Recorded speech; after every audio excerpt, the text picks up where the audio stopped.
Argentina ദേശീയ football team കേരളത്തിൽ പന്തു തട്ടാനെത്തുമെന്ന് അറിയിച്ച് കായിക വകുപ്പ് മന്ത്രി വി അബ്ദുറഹ്മാൻ. ഇതിഹാസ താരം ലയണൽ മെസ്സി ഉൾപ്പെടെയുള്ള ടീമായിരിക്കും വരികയെന്നും അദ്ദേഹം അറിയിച്ചു. 2025-ലായിരിക്കും മത്സരം. കേരളം സന്ദർശിക്കുന്നതിന് അർജന്റീന ഫുട്ബോൾ അസോസിയേഷന്റെ അനുമതി ലഭിച്ചതായും മന്ത്രി പറഞ്ഞു.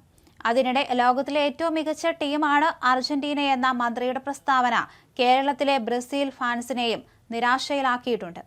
വലിയ സാമ്പത്തിക ബാധ്യത വരുന്നതിനാൽ Kerala gold and silver merchant അസോസിയേഷനും സംസ്ഥാന വ്യാപാരി വ്യവസായി സമിതിയുമായി ചർച്ച നടത്തി ഇവർ ഒന്നിച്ച് ഈ മത്സരം കേരളത്തിൽ സംഘടിപ്പിക്കാൻ സന്നദ്ധത അറിയിച്ചിട്ടുണ്ട്. സർക്കാരിന്റെ പൂർണ്ണ നിയന്ത്രണത്തിലായിരിക്കും മത്സരമെന്ന് അദ്ദേഹം പറഞ്ഞു. 100 കോടി രൂപയാണ് മത്സരത്തിന് ചെലവ് വഹിക്കുന്നത്. അതുകൊണ്ടാണ് വ്യാപാരികളെ കൂട്ടുപിടിക്കുന്നത്. 1.5 മാസത്തിനകം അർജന്റീന ടീം അധികൃതർ കേരളത്തിലെത്തും. തുടർന്ന് ഔദ്യോഗികമായി സർക്കാരും അർജന്റീന ദേശീയ ടീമും സംയുക്തമായി ഒരു പ്രഖ്യാപനം നടത്താനാണ് തീരുമാനിച്ചത്. അർജന്റീന ടീമാണ് തീയതി ഔദ്യോഗികമായി പ്രഖ്യാപിക്കേണ്ടത്. കേരളത്തിൽ എവിടെയെന്ന് അവർ പരിശോധിക്കട്ടെ. 50,000 കാണികളെ ഉൾക്കൊള്ളാനാകുന്ന സ്ഥലത്ത് വേണം മത്സരം നടത്താൻ. 2 മത്സരങ്ങൾ ഉണ്ടാകുമെന്ന് മന്ത്രി അറിയിച്ചു. ലോകകപ്പ് യോഗ്യതാ മത്സരങ്ങൾക്ക് ശേഷമാകും ടീമിന്റെ വരവ്. മത്സരവേദിയും എതിർ ടീമിനെയും തീരുമാനിച്ച ശേഷം തീയതി പിന്നീട് അറിയിക്കും. നേരത്തെ മഞ്ചേരി പയ്യനാട് സ്റ്റേഡിയമാണ് ഉദ്ദേശിച്ചിരുന്നത്. എന്നാൽ കൂടുതൽ ആളുകളെ ഉൾക്കൊള്ളാൻ കഴിയാത്തത് കാരണം ആ പദ്ധതി ഉപേക്ഷിച്ചു. കൂടുതൽ ആളുകളെ ഉൾക്കൊള്ളേണ്ടതുണ്ട്. അതിനാൽ കൊച്ചിയിലായിരിക്കും സാധ്യത. കൊച്ചിയിലും തിരുവനന്തപുരത്തും മത്സരം നടത്താനുള്ള സാധ്യതയുണ്ട്. കോഴിക്കോട്ടെ സ്റ്റേഡിയവും പരിഗണിക്കും. തിരുവനന്തപുരത്തും കൊച്ചിയിലും കോഴിക്കോടുമായി 3 മത്സരമെന്ന ആശയവും സർക്കാരിന്റെ മനസ്സിലുണ്ട്. മത്സരവേദിയായി കൊച്ചിയെ പരിഗണിക്കുന്നുണ്ട്.